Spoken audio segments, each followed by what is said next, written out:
ವೀಕ್ಷಕರೇ ನಮಸ್ಕಾರ. ನೀವು ನೋಡ್ತಿದ್ದೀರಾ ಗ್ಲೋರಿ ಟಿವಿ. ನಾನು ಆರತಿ ಬೆಳವಿಯ. ವೀಕ್ಷಕರೇ, ತಮಿಳುನಾಡು ರಾಜಕೀಯ ಇತಿಹಾಸದಲ್ಲಿ ಇಂದು ಹೊಸ ಅಧ್ಯಾಯವೊಂದು ಆರಂಭವಾಗಿದ್ದು, ತಮಿಳಿಗ ವೆಟ್ರಿ ಕಳಗಂ ಅಧ್ಯಕ್ಷ ವಿಜಯ್ ಅವರು ರಾಜ್ಯದ ನೂತನ ಮುಖ್ಯಮಂತ್ರಿಯಾಗಿ ಪ್ರಮಾಣ ವಚನ ಸ್ವೀಕಾರ ಮಾಡಿದ್ದಾರೆ. ಚೆನ್ನೈನ ಜವಾಹರ್ಲಾಲ್ ನೆಹರು ಕ್ರೀಡಾಂಗಣದಲ್ಲಿ ಈ ಅದ್ದೂರಿ ಕಾರ್ಯಕ್ರಮ ನಡೆಯಿತು.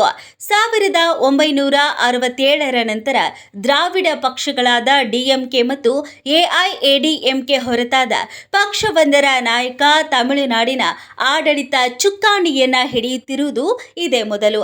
ಇತ್ತೀಚಿನ ವಿಧಾನಸಭಾ ಚುನಾವಣೆಯಲ್ಲಿ ವಿಜಯ್ ನೇತೃತ್ವದ ಟಿವಿಕೆ 108 ಸ್ಥಾನಗಳನ್ನು ಗೆದ್ದಿದ್ದು, ಸರ್ಕಾರವನ್ನ ರಚನೆ ಮಾಡೋದಕ್ಕೆ ಅಗತ್ಯವಿರುವ 118ರ ಮ್ಯಾಜಿಕ್ ಸಂಖ್ಯೆಯನ್ನ ತಲುಪಲು ಮಿತ್ರ ಪಕ್ಷಗಳ ಬೆಂಬಲವನ್ನ ಪಡೆದುಕೊಂಡಿದೆ. ಈ ಸಮಾರಂಭದಲ್ಲಿ ಪಾಲ್ಗೊಳ್ಳಲು ಲೋಕಸಭೆಯ ವಿರೋಧ ಪಕ್ಷದ ನಾಯಕ ರಾಹುಲ್ ಗಾಂಧಿಯವರು ಈಗಾಗಲೇ ಆಗಮಿಸಿದ್ದಾರೆ.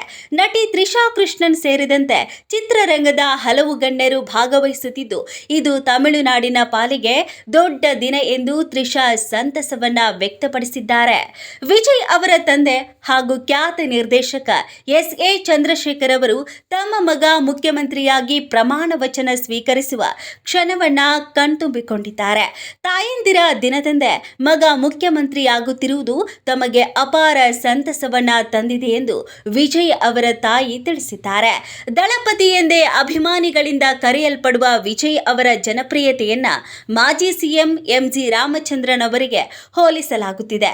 2024ರಲ್ಲಿ ಅಧಿಕೃತವಾಗಿ ಟಿವಿಕೆ ಪಕ್ಷವನ್ನ ಆರಂಭ ಮಾಡಿದ್ರು. ವಿಜಯ್ ಅವರು ತಮ್ಮ ಸಿನಿಮಾಗಳ ಮೂಲಕ ಭ್ರಷ್ಟಾಚಾರ ಮತ್ತು ಸಾಮಾಜಿಕ ಸಮಸ್ಯೆಗಳ ವಿರುದ್ಧ ಧ್ವನಿ ಎತ್ತುತ್ತಾ ಬಂದಿದ್ರು. ಈ ಪ್ರಮಾಣ ವಚನ ಸಮಾರಂಭದ ಹಿನ್ನೆಲೆಯಲ್ಲಿ ಚೆನ್ನೈನ ಜವಾಹರ್ಲಾಲ್ ನೆಹರು ಕ್ರೀಡಾಂಗಣದ ಸುತ್ತಮುತ್ತ ಬಿಗಿ ಪೊಲೀಸ್ ಬಂದೋಬಸ್ತನ್ನು ಏರ್ಪಡಿಸಲಾಗಿದೆ.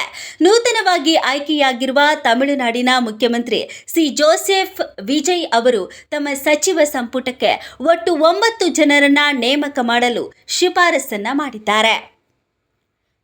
ತಮಿಳುನಾಡಿನಲ್ಲಿ ಡಿಎಂಕೆ ಮತ್ತು ಎಐಎಡಿಎಂಕೆ ಮೈತ್ರಿಕೂಟಗಳ ಹೊರತಾಗಿ ಹೊಸ ಸರ್ಕಾರ ಅಸ್ತಿತ್ವಕ್ಕೆ ಬರುತ್ತಿರುವುದು ರಾಜ್ಯ ರಾಜಕಾರಣದಲ್ಲಿ ದೊಡ್ಡ ಬದಲಾವಣೆಗೆ ನಾಂದಿ ಹಾಡಿದೆ.